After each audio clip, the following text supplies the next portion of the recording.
What's going on guys, Omac here and a happy new year. Let's hope this one's a better one. In today's video, I'm going to be telling you guys what would happen if I was in Dragon Ball. If you want to see a part 2 of this series, get this video to 400 likes and I'll get to work.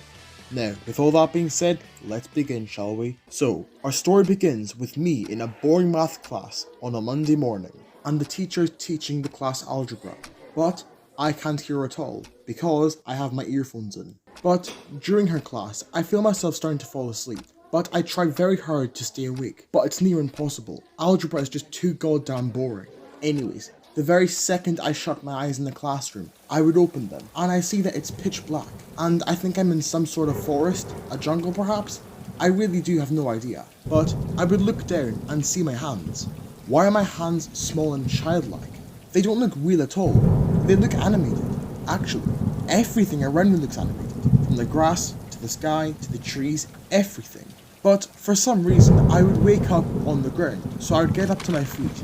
But as I'm getting up off the ground, I feel something falling out of my pocket, and then I hear a loud thud on the ground. I turn around, look below me, and I see my phone. But when I look into my phone, I see my reflection, and I'm horrified. Not only do I look like Goten off Wish, but I'm a kid again. I grab it, turn it on, hoping that it still works, and thankfully, it works just fine. But far away in the distance, I see something almost growing in the trees. It then gives off a loud roar, a very familiar roar. Holy shit, is that a great ape?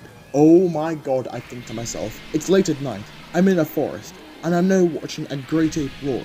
It finally hit me, I'm in the Dragon Ball world. Of course I was gonna think as to why I'm here, but then I remember if this great ape sees me, I will probably die alongside Gohan. Wait, what if I saved Grandpa Gohan? How different will the world of Dragon Ball be with Grandpa Gohan still alive? Right now, I've got two options. Either I run away like a coward to save myself, or I be brave and save one of the greatest martial artists on this planet. In this universe, obviously. I'm sorry, but Muhammad Ali takes a fat shit on Grandpa Gohan. Anyways, I'm going off topic. I then sprint towards the great ape, see Gohan on the ground, dodging Goku's attacks, and then I grab him while running past Goku. Gohan then asks me what the hell I think I'm doing, and I say, mate, if I wasn't here, you'd be long dead. As Gohan and I are talking, I look behind me, and I see that the great ape is chasing us. There is a great ape chasing me, and because I'm a total dumbass, I would trip over a branch and land flat on my face. Gohan stands up in front of me, and yells at me to leave. Grandpa Gohan prepares his strongest Kamehameha wave right in front of me, but I beg him not to fire it. I tell him that if he fires the attack, it will without a doubt kill him. And judging from his body language, I can see that he knows it's true. Instead, I take out my phone, turn on the torch, and shine it directly at Goku's eyes, acting as a solar flare. And to my luck, it works. When Goku is holding his eyes in agony, I tell Gohan that we must cut off his tail.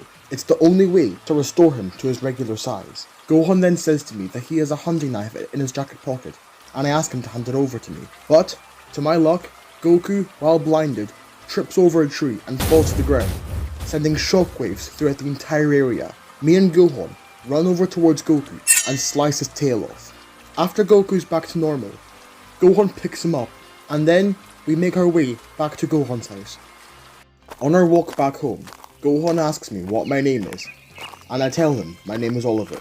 Gohan says that his name is Gohan, and I of course have to act as if I didn't know that already. Gohan then goes on to ask me what that device I used to blind Goku is called, as I doubt he's ever seen a smartphone before. But I would just say what Kid Gohan says to Vegeta when Vegeta asks Gohan what the Dragon Ball radar is, and say it's just some weird clock. Gohan, having no real reason to say it's not, would say it's a very nice clock.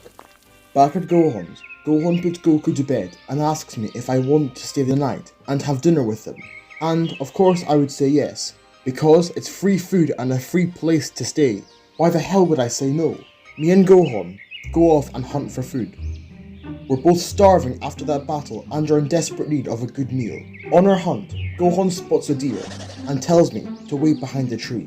After around 5 minutes, Gohan captures the deer and then we head back to his house for dinner. But on our walk home, Gohan asked me how I knew that if he used the Kamehameha wave against Goku, it would kill him. I was just about to make up some far-fetched lie about me reading about it somewhere, but if there was a book that was about that attack, Gohan would have definitely heard about it, if not already read it. So, I give up and explain to Gohan that I'm not really a kid who just got lost in the woods, but in fact, I'm a 15-year-old boy from another world, where his world is a well-known comic book series called Dragon Ball Z. Gohan tries to run away from me because he thinks I'm not right in the head, but I grab him by the hand and look him dead in the eye. Gohan stops trying to run away and listens to me. Gohan sees that I'm serious from the look in my eye. And how could I have possibly known that if Gohan used the Kamehameha wave against Goku, he would die?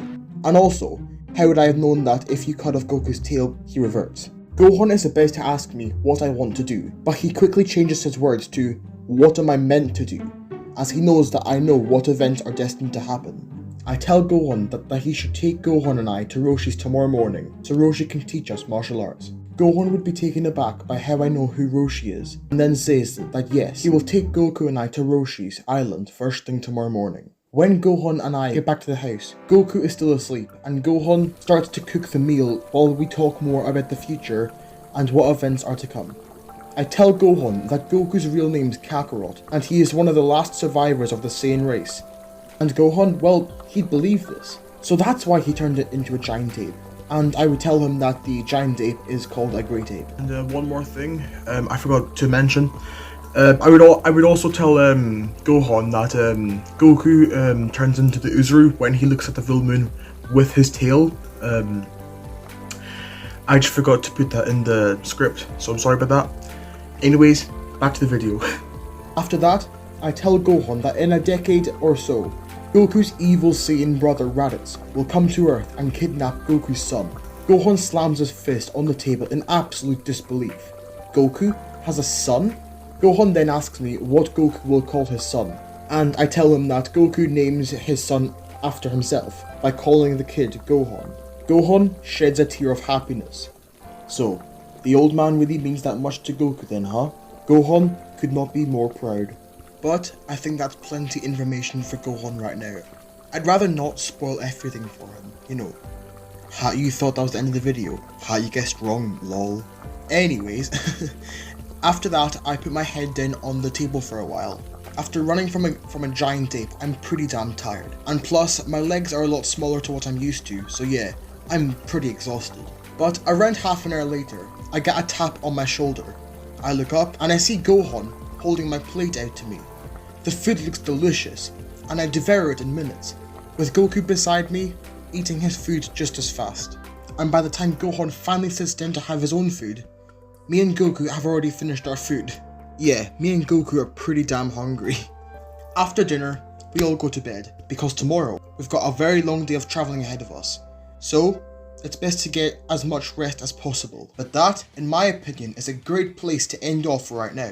If you enjoyed today's video, let me know that you did by smashing that like button. And if you're new here, subscribe. It's free and you can always change your mind later. This was a very different video to make. Firstly, with the green screen, and secondly referring to a character as myself. It was very weird, but I eventually got there. Also, massive thank you to Colin for the amazing artwork. Please follow him on Twitter. He's got some serious talent.